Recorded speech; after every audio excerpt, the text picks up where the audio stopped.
Bonjour. Bonjour, comment ça va? Ça va bien, merci. I know that you know a little bit French. Oui. All I know is, est-ce que je peux avoir un drink? Okay, it's possible after the show. Yeah. Right now it's the Fashion Week, we're at the Palais de Tokyo, and welcome to Swagistan. I'm a swagger man, rolling in my swagger van, from the People's Republic of Swagistan. Yes, Swagistan. Swagistan. Here we are. This is it. Tell me about the Swagistan. What's that country? Swagistan, where I come from, is a beautiful place. Measure our GDP by happiness, like Bhutan. That's where we got the idea from there. We hired somebody from Bhutan. We have cool cars. We only drive them on 2 wheels, and do everything right. It's the land of the swag.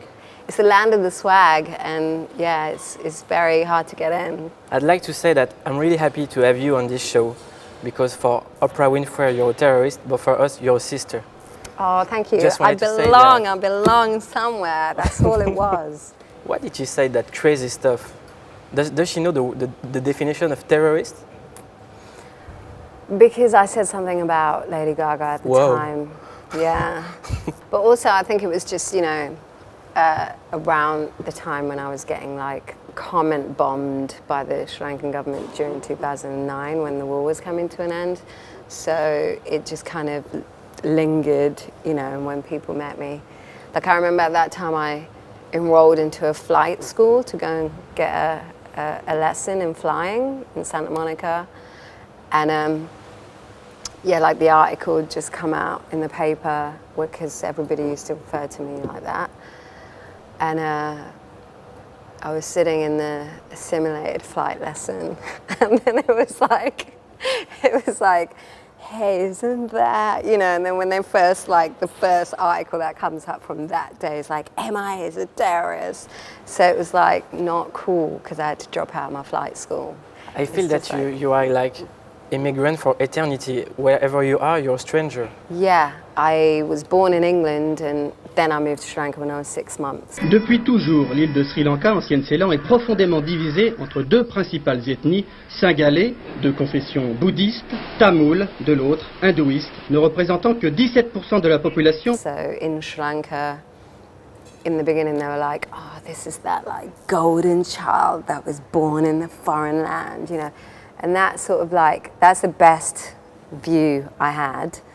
But obviously it's a little bit colonial when you look back at it. But I had a free card to anywhere I wanted because I was the baby that was born in England.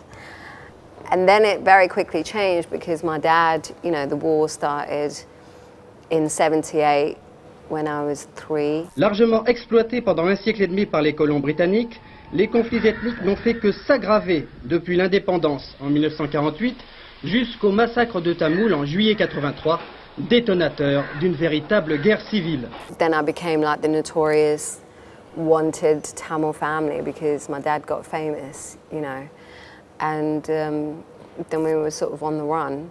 Spotlight was on this political Tamil family, and we were already outsiders to other Tamil families. And then my mum was a single parent, so then we were really different compared to normal Tamil families. And then, so it just goes on, depending on where you land, you are the outsider. And it's a temporary situation, so you can't really take any of them too seriously. And hence come into this spiritual place, which looks like the cross here. But that's what this new album's about, I guess, yeah. But I feel that you have a big curse on you, is being a pop star and be aware of reality. I know, it's annoying, and there's not a lot of space for that, Because every time you say something, you have 1,000 people who are like, what are you talking about? Even for the refugees. Nobody was talking about the refugees, and you went to Calais, you went for the helptherefugees.org, you helped them, and everybody was like, why are you doing that? Well, I mean, this is my dilemma as a person. It's do you get to be a pop star? So you're showing them, hey, you could be a pop star. So when you go to the camps, you look at the little girls and you're like, your stuff, you know, what you're going through right now is temporary. You could be who you want to be. When you get out of here, you could do what you want, you know, and no matter what anyone says to you, don't listen to them. And obviously things like racism and sexism and all of these things are just going to happen anyway, but don't get stuck in it, you know, keep moving. So on the one hand, you want to be successful and pop star-like, so you go, hey, look at me, I broke out of it. But then I'm back there going, you know, like picking at their thing as well, because to me, what's going on with that is important as well. You know, so to me, it's really important to just not lose track of where you come from and all the bits of the identity that did accumulate and make you who you are. Like, even though you don't get stuck in those, they're still important experiences. Like, I was in Canada last week, and it's the first time I was in front of 1,000 Tamils in a room.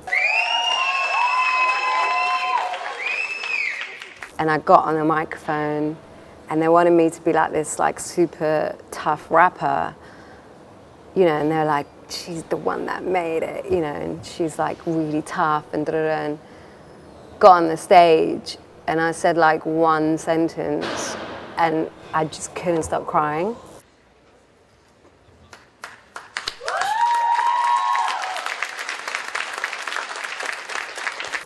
Really loud, you know, and I had to run off. Because first of all, I was just like, wow, this is the first time I've seen 1,000 Tamils in a room, and that already was enough for me, just like, you know. And then the whole event was about how successful you are, and I got awarded for being a successful Tamil. And you just, you know, it's not like the competition's huge in that, you know, in the Tamil world, but I was like... There's not a lot of stars in the hip-hop. No, from so the Tamil it was community. really confusing because you're like, wow, they've never had a Tamil pop star before, so I can define that right in this moment. I'm just going to do the craziest thing imaginable just to blow their mind. And you just cried. And I just cried the whole time, and they were so disappointed, and I really let them down. It's better than receiving an award, because you deserve the awards. No, but it was like for like successful Tamils, so it was about money. So, you know, for Tamils, okay, we're like, okay, you haven't solved our problem for 7 years. You've left us hanging.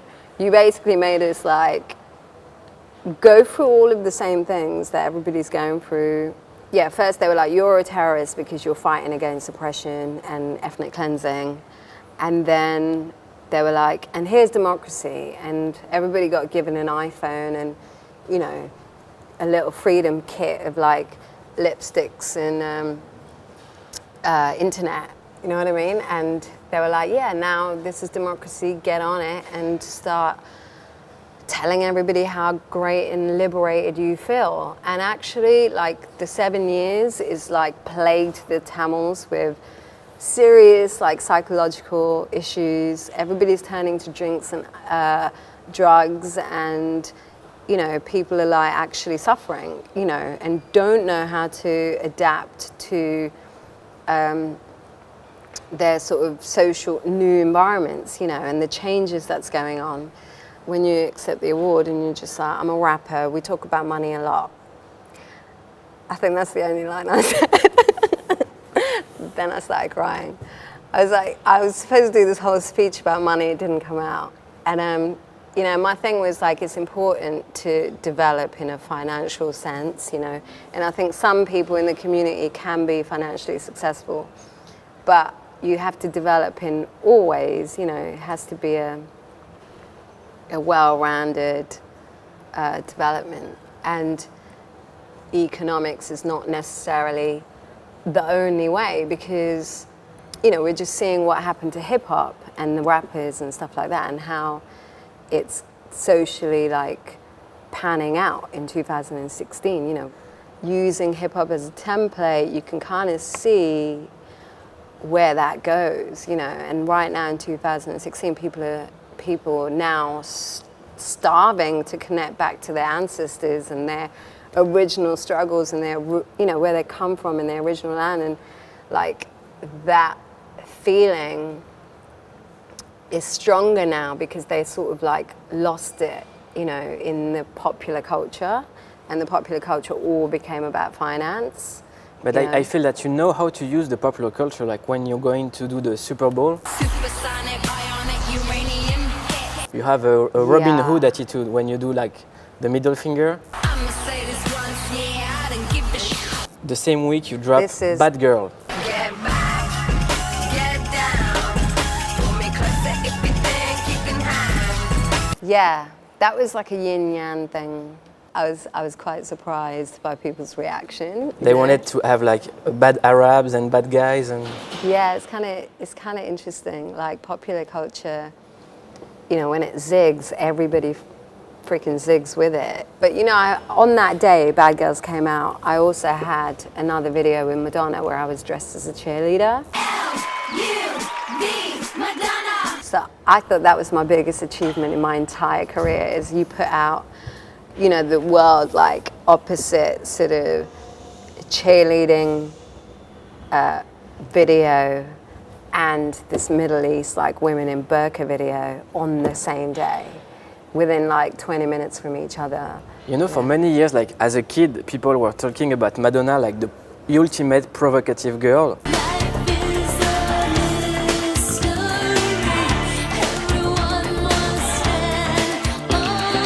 And everybody's shocked because you just show a finger. I just really didn't think that that was what it would take, you know, because I was like, okay, there's a nipple, and there's a finger, you know, and like when you weigh it up, it was like, it was just, I had no idea. Like the finger's more potent than the nipple because, yeah, I got the $16 million lawsuit. Yeah. What? Yeah, 16 million. $16 million? Yeah. For a finger? Yeah. But how do you Yeah. pay that? I don't know how I pay that. How do you a say lot to your of, banker, like, call center calls with my finger. Do you know what I mean? I don't know.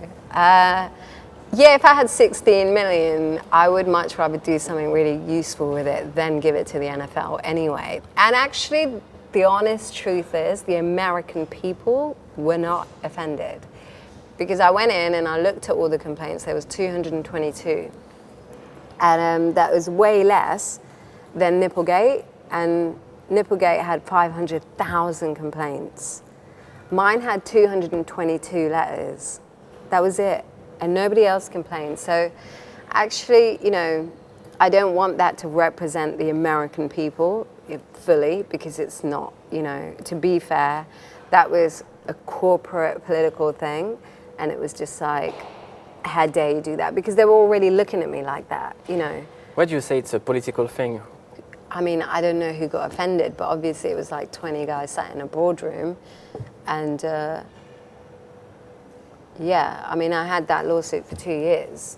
And Like everybody thought like you were dissing on Beyonce, but you were not dissing her. You just might be a black Bill Gates in the making. no, I wasn't dissing her. What happened? But Beyonce was putting out an album that day or 2 days later, which I didn't know. And it just got like swept into the whole campaign of marketing or whatever. But as you know, I went on the NFL, and I'm the person that got sued 16.6 million. For a finger. Yeah.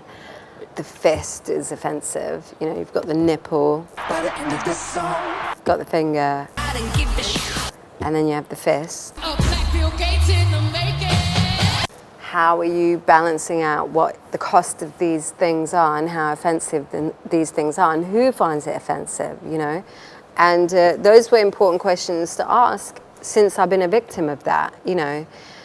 And then also, I made a song called Platforms, which is on this album. Platforms is a train of thought. Getting to the bright side of me is why I thought. Written about platforms and about American platforms and what you can and can't say 2 years ago, a year ago, Rihanna tweeted "Free Palestine" and she had to delete it straight away because the consequences were like fast, you know. And Zayn is another person who did that. So I just felt that once you get past a certain level of success, you know, what you can and can't say is, you know, it's quite obvious. I tweeted the Sony leaks, like the WikiLeaks document, and where they were going to get rid of all the non-English speaking language musicians, you know, not musicians, but any music that's non-English is not going to be distributed on like Apple or, you know, any of these sort of Western platforms. And I just felt that it was time for somebody to actually step in and, you know, push those boundaries back out, because it's not cool, you know. There is millions of people like me now. I mean, you know that, and it's here and it's kind of happening now. And then to, you know, take away, you know, it just sort of puts all these people in this middle zone where you're constantly telling them you have to come over and you have to like speak English and assimilate, you know, or you can't be one of us, or you're a terrorist. If they get to define who gets to be pop stars based on languages you speak and the demographic or where you live, then America should deal with the rest of the world, you know, that they have effects on politically.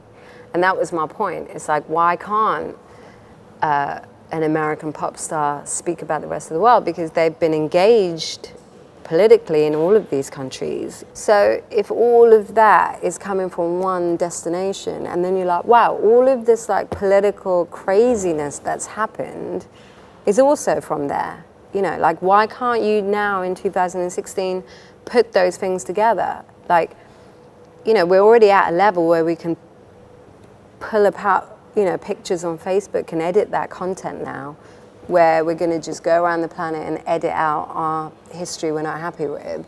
Are you allowed to go back to the US now? Today they let me in, but I'm not sure why. I'm like, what I've been doing is just like talking shit, but they let me in today, and I don't know, it's because last night I decided, you know, even if I got the visa, I don't know if I'd go. And I only had that thought last night, and I got the visa today, so it's like a bit of a predicament. So yeah, yesterday, yeah, I was really sort of, you know, upset that I have like this cover on, you know, my social media, like my record cover is me wearing all of these like religious symbolisms, you know, it's like, that's like about coexisting, and maybe that's a hippie thought, you know, there's got to be a way to coexist when like politicians still strive at like the opposite of that, you know. For many girls all around the world, and even guys, you're an icon. Even the Time magazine said that you were one of the most influential person of the world. I have a very simple question. Who are your icons to you? Just the computer type. You get like little icon on your computer. Dave Chappelle. You win? You have a problem with that? You know what you should do? You should sanction me. Sanction me with your army. Oh, wait a minute. You don't have an army. I'm like a fan of very random people like Julian Assange or like Sarah Harrison. You've been supporting Julian Assange. Yeah. When I was sort of getting like slapped on my wrist for talking about politics in 2010, they were the first ones that actually leaked some information saying that the UN knew and acknowledged that there were war crimes committed during those last days in Sri Lanka by both sides, but there was an acknowledgement. And I think that was so important to me at the time because you know, I was being called a terrorist by everybody, and I was at the Grammys and there was like protests outside with Sinhalese people saying, M.I.A is a terrorist, M.I.A is a liar, you know, when I was 9 months pregnant, and saying they have to stop bombing the Tamils on this strip of land. And so that was the first time I'd actually seen photos, you know, from the satellite that showed the scale of what had happened, and and UN letters that said there was war crimes. So from that moment, obviously, I just signed up. You know, I was like, yeah, they've got, you know, they're going to have me to support them, because they were brave enough to come out first and do that when all the other sort of news outlets constantly were like, she's really blowing this out of proportion, you know, we don't know because there's no journalists there, so we can't really see. And it was just like really wishy-washy reporting, you know. And even though it was in the smartphone era and we had real footage of all these people, you know, popping up on YouTube or on our phones, people just kept saying it didn't happen, you know, because the Sri Lankan government were way more tech savvy, and on the internet they were literally like, no, this is fake, this is fake, this is fake. And even the Born Free artwork, you know, was a still from that execution video, and everybody's like, that's a fake thing, and it, you know, it wasn't. There was a lawyer from New York who actually investigated it and studied the tape and wrote a report saying it's authentic, and his Wikipedia page got totally sabotaged and rewritten by the Sri Lankan government. Can we talk about the French rap? I know that you're listening to PNL. Entre nous, trop cramé, et même pas, font semblant, c'est chelou, je suis armé, cœur de pierre, abonné, je suis mouclé, je suis Simba, animal, ça s'entend, dans leur mère, tu connais. Yeah. Oh, you just want me to like rap them? You know those songs? Can you rap them? Yes, of course I can't rap them. Yeah, they need to do like a disc in English just for me. That'd be nice. Yeah, or I need to have like an interpreter. Yeah, they're really big now, aren't they? Yeah. How's that going? The new album just came out. Yeah. I saw that. What's your favorite song of PNL? Listening to it. Oh. I'm sure that you can kick it. not with the good words, just the melody. Yeah, I can't. Don't make me do it. All I know is the one that just goes puh, puh, puh. Dans ma bulle, bulle, bulle. Dans ma bulle. Yeah. Bulle. That's the one. Bulle. I like that one. Last question. Yeah. What's your definition of a clique? I would say my definition of a clique is global, on some X-Men shit, and yeah, philosophically or spiritually, swaggy, you know. If it was a Swagistan clique, I think it has to be a multi-layered thing like that, you know, where everybody's equal. Can we say that no one in a corner has swagger like us?